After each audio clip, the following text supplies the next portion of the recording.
So this is a video of my garage makeover. My wife recently went away for a week, so I had the house to myself.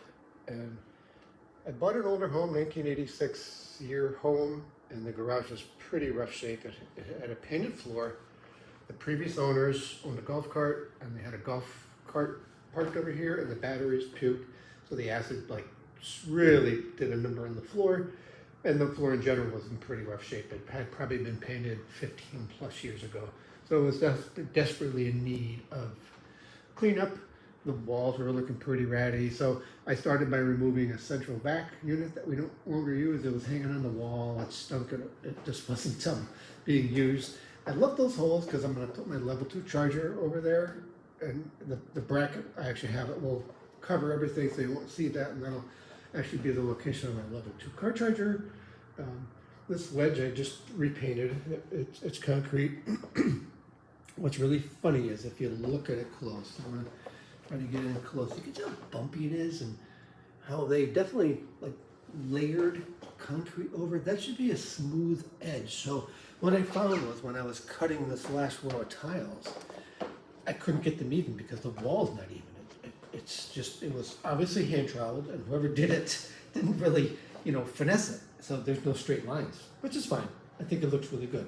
But anyway, instead of painting the floor, I decided to put these Garage Flooring LLC tiles. It's like a polymer tile. It's a floating floor. You don't glue it. You don't stick it to anything. They interlock. In fact, if you look, it's a hook and loop. And there's loops there. And there's pins. So you just fold them in place and snap them in. I stepped on most of them, or you could use a rubber mallet. They come in lots of different colors. You can get crazy with designs. I just did a two-tone. I did a graphite, a dark gray. Underneath the car, each tile is 12 inch by 12 inch.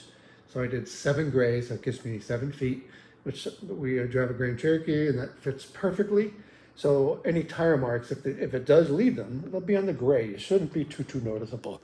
But I did the silver, or what they call alloy, pardon me, on the outsides to add some brightness to the garage because that reflects a lot more light. And you get a cool look when the door is open and you look inside the garage. It looks pretty swank, like they're nice looking tiles. And the way they're shadowed differently, I didn't do that pattern. That's just the way the tiles lay. I didn't have to think about that at all. Easy to cut. I went to Lowe's or Home Depot and rented a cutter to do the trimming that I had to do. And I actually was able to do it in like the morning. So it cost me $21 to rent a cutter, which was sweet. I spent a little bit of money on paint because I didn't paint the floor. I just edged it. So because I was worried that you might, like there, you could see a gap. So I wanted it to look clean like the rest of the floor. So I did that all the way around, and I did the trim, I did the walls, I reorganized everything. There's Tyler's scooter, actually our golf bags, they're in the car right now. Sharon's bag hangs there, mine hangs there. I hung all our chairs, all our beach stuff, tidied up a little bit. But man, it came out good. It came out good. It came out really good.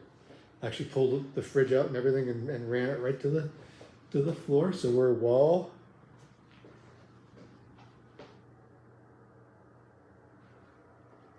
to wall. I did go around the work cabinets because they're from the original house again, and they're kind of older white laminates, and I took a pic with them. I did throw an oak countertop on because I definitely do some putzing and woodwork, and I added a shelf, for 2 shelves actually, to tidy up and get some stuff. I like stuff off the floor if I can. No, but it came out great. It came out great. And then, the next thing I'm looking at, like, that door, it's gotta go. And okay, one thing at a time. The floor, aces, love it.